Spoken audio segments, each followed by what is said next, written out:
Hi everyone. Here we have this very nice mathOlympiad challenge. What is the question? The question reads, what is the remainder if 3 to the power of 333 is divided by 7? Wow, this is a very nice challenge. Okay, so if you're new here, this is my pros.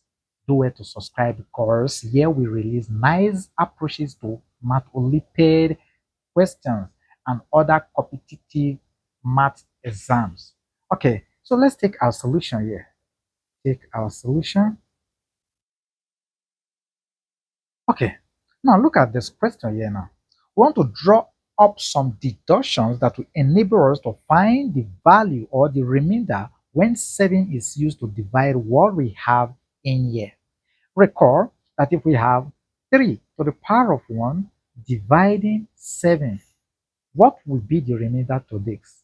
This automatically will give us, or let's use arrow here, it will give us 3 as a remainder. Okay, of course, this cannot go into this, so what will be left is just 3. Okay, now what if we decide to increase this to 3 to the power of 2 all over 7? What will be the remainder here? The remainder is going to give us 2 because 3 to the power of 2 will give us 9. And how many times will 7 go into 9 is just 1, and it will be left with what? 2. Then what is too sure? We increase this to 3 to the power of 2, then times 3 to the power of 2 again, all over 7. What will now be the remainder? It is easy. The remainder is going to give us here 2 times 2, because here we're going to have 2 from here, we're going to have 2 from here. And what is 2 times 2? Automatically, this will now give us what? 4. So 7 into whatever we have here is going to give us what? 4 here. Are we learning something? Yes. Now I want to increase this to 3. So if we now have 3 to the power of 2 times 3 to the power of 2 times 3 to the power of 2 all over 7, what then will be the remainder here? It's very simple. We do the same thing. Automatically, this is going to give us 2 times 2 times 2, everything all over 7. And this will give us what? 8 all over 7. And how many times will this go into this? Then this will give us what? 1.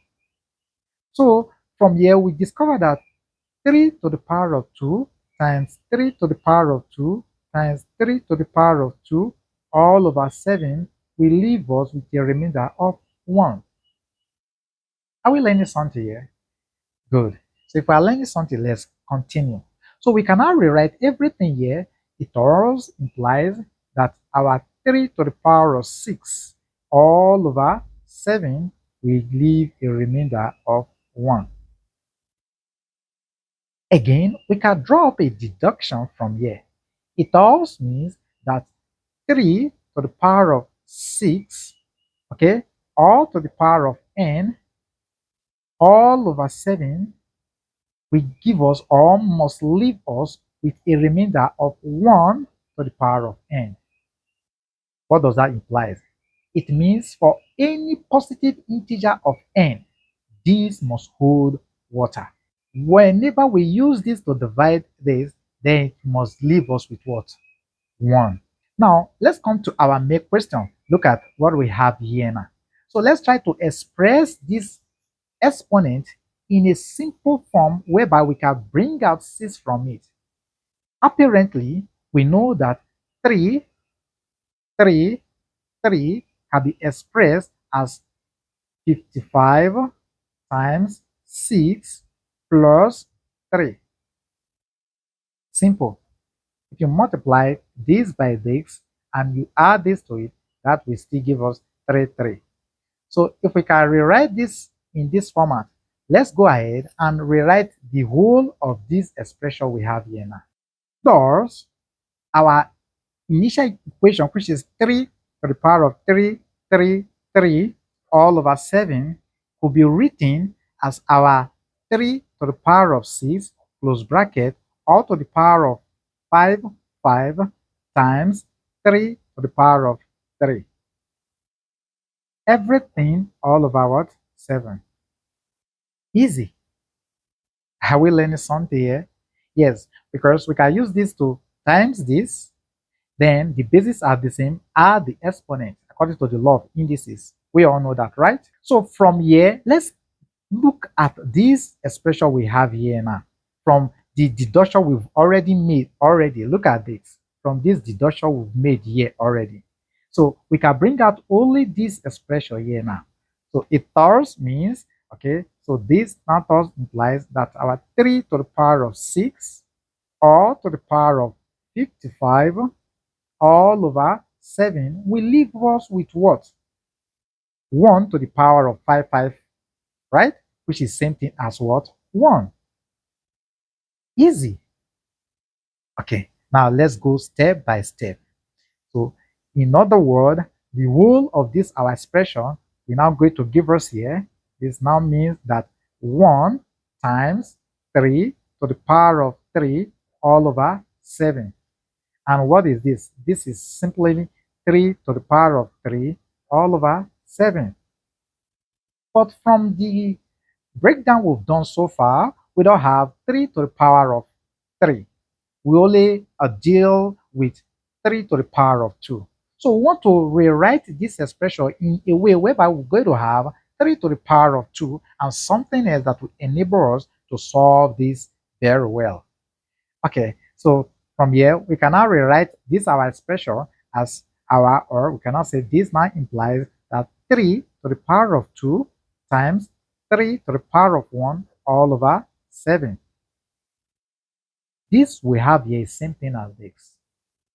Easy, right? Good. Now we have expression for this.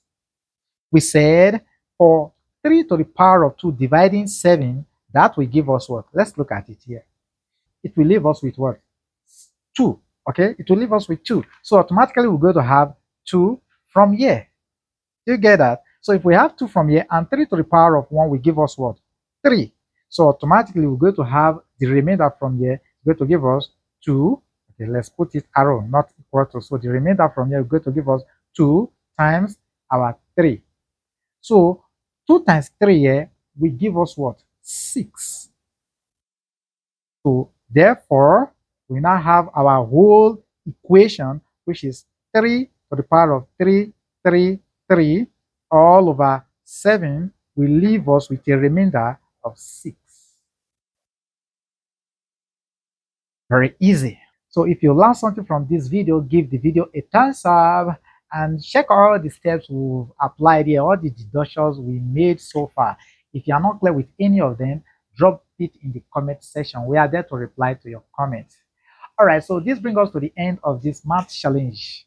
Remember, this is Math Prowess. All of us at Math Prowess, we love you so much. If you've not subscribed, do it to do so that whenever we release an amazing video, you'll be among the first to get our approach to solving tough mathematical challenges. Bye for now.